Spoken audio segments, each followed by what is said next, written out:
Bonjour, bienvenue au MOOC des villes africaines, environnement et enjeux de développement. Aujourd'hui, nous allons entamer la leçon qui porte sur l'assainissement urbain des eaux usées et excréta. En 2012, sur les 748 millions de personnes vivant dans les villes du monde qui n'avaient pas accès à une installation d'assainissement améliorée, 200 millions, soit 27%, vivaient dans les villes de l'Afrique subsaharienne. L'Afrique subsaharienne est ainsi l'une des régions du monde où les niveaux de couverture demeurent les plus faibles. Au cours de cette leçon, nous allons dans un premier temps définir ce que c'est que l'assainissement. Ensuite, nous présenterons le schéma général de l'assainissement avant de parler des différentes options techniques de maillons. Après cela, nous analyserons la situation de la couverture en matière d'accès à l'assainissement. Enfin, nous terminerons par la question cruciale qui est celle du financement de la filière.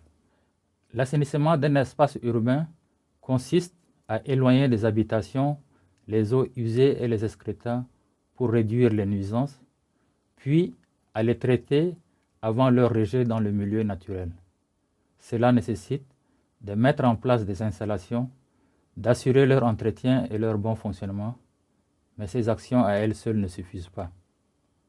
Il faut, en plus, assurer l'amélioration des conditions d'hygiène liées aux pratiques et comportements des habitants, la promotion de comportements adaptés tels que le lavage des mains et l'entretien des ouvrages, et la préservation de l'environnement. On parle d'assainissement collectif lorsque les ménages sont connectés à un réseau d'égouts pour évacuer leurs déchets liquides. Quant à l'assainissement autonome, il correspond à la situation où les équipements sanitaires, c'est-à-dire les latrines, les toilettes à chasse et éviers, ne sont pas reliés à un réseau d'égouts, mais plutôt à des fosses ou puisards. L'assainissement doit être considéré comme une filière organisée en 3 maillons, ayant chacun sa propre spécificité, avec des acteurs, des compétences, des métiers et des modalités de financement qui peuvent relativement différer. L'approche globale de l'assainissement par maillon est le résultat d'un programme de recherche et d'action pilote mené en Afrique notamment par le programme Solidarité Eau. Diverses options techniques existent à chaque niveau ou étape du processus d'assainissement des eaux usées domestiques et des excréta. Le maillon amont consiste à l'accès à l'assainissement ou à la collecte au niveau des ménages. Le maillon intermédiaire consiste à l'évacuation hors du quartier. Et enfin, le maillon aval consiste à l'épuration ou au traitement des eaux usées et des excréta. Ces options techniques sont fonction du contexte urbain, quartiers centraux, quartiers périphériques, zones d'habitat de haut standing, de la nature et de la topographie du site, du climat, et doivent aussi prendre en compte les contraintes économiques locales et les capacités de mise en œuvre et d'appropriation des différents acteurs concernés. Le premier maillon ou maillon amont de l'assainissement consiste à la collecte des déchets liquides produits par les habitants et leurs activités domestiques ou économiques. Il fait appel à 2 types d'installations sanitaires, autonomes ou raccordées à un réseau, pouvant être individuels ou semi-collectifs. Les systèmes autonomes ont des formes techniques très variées. Ils apparaissent comme les formes d'assainissement les plus appropriées pour répondre de manière satisfaisante aux politiques de développement massif de l'assainissement. Ils ont fait l'objet de nombreuses recherches-actions démontrant la variété des questionnements et des innovations liées à la diversité des situations urbaines existantes. Les solutions autonomes les plus courantes sont la latrine à fosse non maçonnée, la latrine à fosse maçonnée, la latrine à fosse ventilée, la latrine à siphon, la toilette moderne à fosse simple, la toilette moderne à fosse septique. Et pour ceux qui ne disposent pas de ces commodités, c'est la défécation en plein air. On note aussi une diversité de systèmes autonomes semi-collectifs, tels que les latrines publiques situées dans les lieux publics à forte fréquentation, ou les latrines communales partagées par des groupes de familles locataires d'habitat social dans les quartiers denses, ou enfin les latrines familiales pour plusieurs ménages. Le second maillon ou maillon intermédiaire consiste à assurer l'évacuation hors des zones d'habitat des eaux usées ou boues de vidange. Elle se fait soit par un réseau d'égouts conventionnel, soit par des mini-réseaux, soit par des véhicules mécanisés dotés d'une pompe aspirante, soit de manière manuelle par des artisans ou des membres de la famille. Cette évacuation peut être périodique par vidange ou permanente par réseau. Ce sont des artisans avec des outils rudimentaires ou des camions munis de systèmes d'aspiration mécanique qui effectuent la vidange. Les boues et les eaux de vidange sont évacuées ensuite vers des centres de dépotage ou de traitement situés à l'extérieur de la ville ou à l'extérieur, voire même à l'intérieur de la parcelle lorsqu'il s'agit de la vidange manuelle. Le marché de la vidange en pleine construction connaît une évolution qui peut varier selon les pays et les villes, grâce notamment à des innovations entrepreneuriales. Dans la plupart des cas, ce secteur s'est développé sans une seconde stratégie de la part des pouvoirs publics, mettant ainsi en exergue la capacité d'adaptation et d'innovation du secteur privé. Le réseau d'égouts est bien adapté aux zones urbaines à forte densité de population et où l'eau est utilisée en abondance. Les équipements sanitaires à chasse d'eau reliés aux égouts se rencontrent le plus souvent dans les quartiers d'habitat à standing des grandes agglomérations urbaines, telles que Abidjan, Dakar, pour ne citer que ceux-là. Il présente cependant des inconvénients qui limitent son extension à l'ensemble du territoire urbain. En effet, les coûts d'investissement et de fonctionnement sont très onéreux et ils nécessitent des équipements spécifiques et une main-d'œuvre qualifiée. Très peu d'investigations novatrices ont été faites sur ces systèmes. Pourtant, il en existe, tels que le réseau à faible diamètre, appelé encore assainissement semi-collectif. Il s'agit d'un mode d'assainissement adapté à un petit groupe d'habitation et constitué d'un réseau d'égouts à petit diamètre enterré à une faible profondeur sur des terrains privés ou en bordure de la voirie, relié à un système de traitement sommaire décentralisé. Le maillon aval consiste au dépotage et au traitement des produits de l'assainissement, avec ou sans réutilisation ou valorisation. Le traitement de ces produits peut se faire sur place, à la parcelle, plus ou moins partiellement, ou bien de plus en plus fréquemment une fois que ces produits ont été évacués hors des quartiers. Avec la diffusion et l'amélioration massive des systèmes autonomes d'assainissement et avec le développement accéléré des entreprises de vidange mécanique, les quantités de boues de vidange à traiter convenablement deviennent progressivement considérables. Or, ce dernier maillon de l'assainissement reste, dans les faits, le plus critique. La plupart des villes africaines ne disposent pas d'équipements adéquats. Et lorsqu'il en existe, les responsables de ces services sont confrontés à des difficultés pour assurer leur bon fonctionnement. Ces situations favorisent le dépotage sauvage en périphérie des villes. La plupart des grandes villes optent pour une solution mixte combinant assainissement autonome et collectif. L'assainissement autonome ou semi-collectif fait appel à deux types d'options. L'auto-épuration qui consiste à éloigner les eaux usées des habitations par des canalisations jusqu'aux zones où elles peuvent s'infiltrer dans le sous-sol qui assure cette dépollution naturelle, ou la fosse septique qui permet de liquéfier les matières sous l'action des bactéries présentes dans les effluents et de décanter.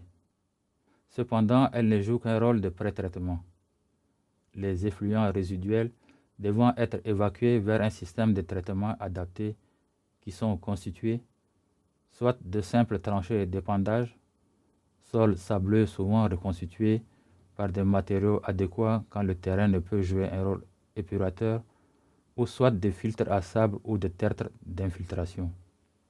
Dans les zones où il n'existe pas de traitement sur place ou celles qui sont équipées de réseaux d'égouts, le traitement des eaux usées se fait dans des stations d'épuration. Il s'agit de reconstituer un milieu naturel permettant d'accélérer le processus épuratoire de la nature par l'action des bactéries. Il existe plusieurs systèmes d'assainissement dont les moins coûteux et les plus accessibles pour leur exploitation sont le massif filtrant qui consiste à infiltrer les effluents à travers un massif de sable permettant la dégradation de la matière organique et l'élimination des matières en suspension par filtration et des micro-organismes pathogènes par filtration et absorption. Et le lagunage, qui est une technique naturelle de filtration par des micro-organismes, des algues et des plantes aquatiques. L'épuration naturelle des eaux usées domestiques est assurée par un temps de séjour dans des bassins étanches de différentes profondeurs, durant lesquels, sous l'effet conjugué du soleil et de l'oxygène, se produit et s'entretient un cycle de développement des bactéries responsables de la dégradation de la matière organique. Ce système est particulièrement adapté au traitement de faibles volumes. Les systèmes d'assainissement varient d'une ville à l'autre. Le programme commun OMS-UNICEF les classe en deux grandes catégories. Les installations d'assainissement améliorées sont considérées comme installations d'assainissement améliorées les installations assurant la séparation hygiénique des excréta humains, empêchant tout contact avec les personnes. Il s'agit notamment des installations suivantes: des toilettes à chasse d'eau vers un système d'égout avec canalisation ou vers une fosse septique, et des latrines améliorées à fosse ventilée. La seconde catégorie est celle des installations non améliorées, c'est-à-dire celles qui n'assurent pas une séparation hygiénique des excréta humains en empêchant tout contact avec les personnes. Les installations non améliorées comprennent les latrines à fosse sans dalle ou plateforme, les latrines suspendues et les latrines à seau. Quant aux installations partagées acceptables, mais utilisées par deux ou plusieurs ménages, et aux installations partagées au public, elles ne sont pas considérées comme des installations améliorées. À ces dispositifs non améliorés, il faut ajouter la défécation en plein air. En effet, les personnes qui ne disposent pas de ces commodités déposent leurs excréta dans les champs, les buissons, les plans d'eau, sur une plage ou dans d'autres espaces ouverts où sont éliminés avec les déchets solides. Comme nous pouvons le voir sur ce tableau, en 2012, plus de la moitié des pays avaient un taux de couverture inférieur à 50%. Il se situe principalement en Afrique occidentale, centrale et orientale. Une douzaine avaient un taux de couverture compris entre 50 et 76%. Il se situe en Afrique occidentale et australe. Et seulement 4 pays avaient des taux compris entre 76 et 90%. Il s'agit du Maroc, de l'Angola, de l'Afrique du Sud et du Botswana. Et seulement 6 pays avaient un taux supérieur à 90%. Il s'agit des pays du Maghreb, Algérie, Tunisie, Libye et Égypte. Comme nous le montre le présent graphique, relative à l'évolution de la couverture de l'assainissement dans les villes d'Afrique subsaharienne en 1990, 41% des citadins vivant en Afrique subsaharienne bénéficiaient d'installations d'assainissement améliorées. Malgré les efforts consentis, cette proportion n'a pas augmenté et est restée stagnante en 2012. En revanche, la proportion des habitants utilisant des installations partagées a connu une légère hausse de 6 points, passant de 29% en 1990 à 33% en 2012.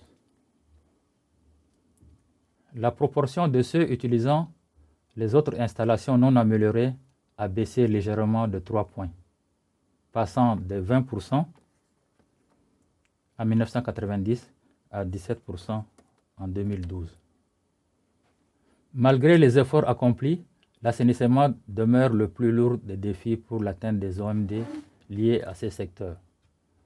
Plus de la moitié des populations urbaines ne bénéficient pas d'installations hygiéniques pour leurs besoins. Et environ 1/10 continuent à déféquer en plein air. Cette situation cache des inégalités entre les pays et les villes. À l'échelle des pays, les données issues des enquêtes démographiques et de santé à indicateurs multiples nous révèlent que les taux d'accès à des installations améliorées varient selon les pays. Au Cameroun et au Sénégal, plus de la moitié de la population urbaine possède des installations améliorées, tandis que dans les autres pays, Niger, Côte d'Ivoire et RD Congo, ce taux est inférieur à 50%. Environ 1 habitant sur 3 utilise des installations partagées. Il s'agit de personnes vivant dans des cours communes. En République démocratique du Congo, les 3/5 de population urbaine recourent à des installations non améliorées, 31,9% à des installations partagées et 43,7% à des installations non améliorées.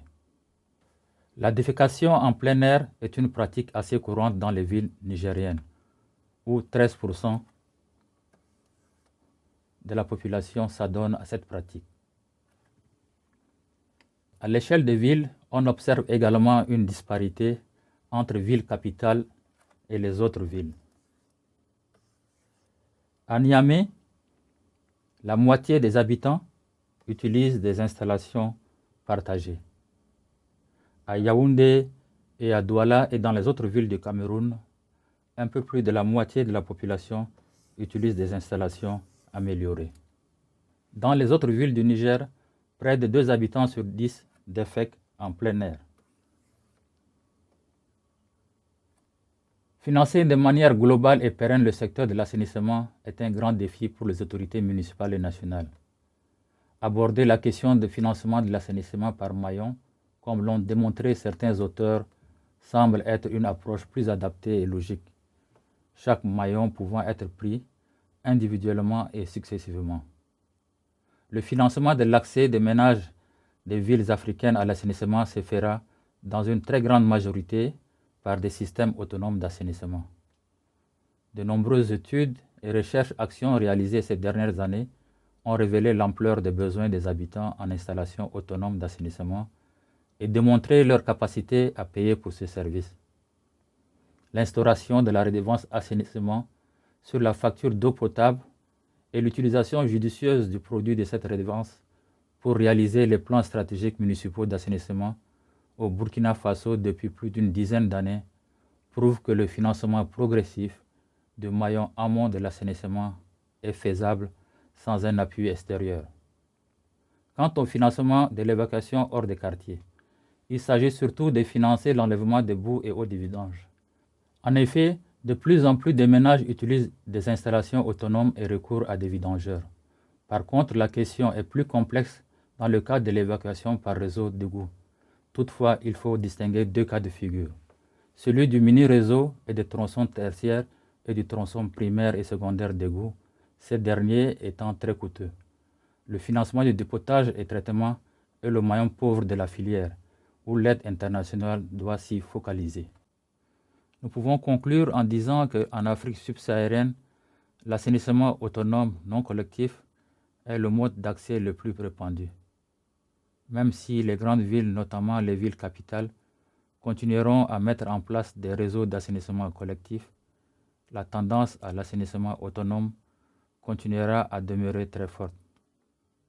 Avec la diffusion et l'amélioration des systèmes autonomes d'assainissement et le développement accéléré du marché de la vidange mécanique, les quantités de boue à traiter de manière convenable augmentent considérablement. Or, le dernier maillot continue de demeurer critique. Aussi, les financements publics et l'aide internationale devraient notamment se focaliser sur ce maillon. Au revoir et à la prochaine leçon sur le thème assainissement pluvial.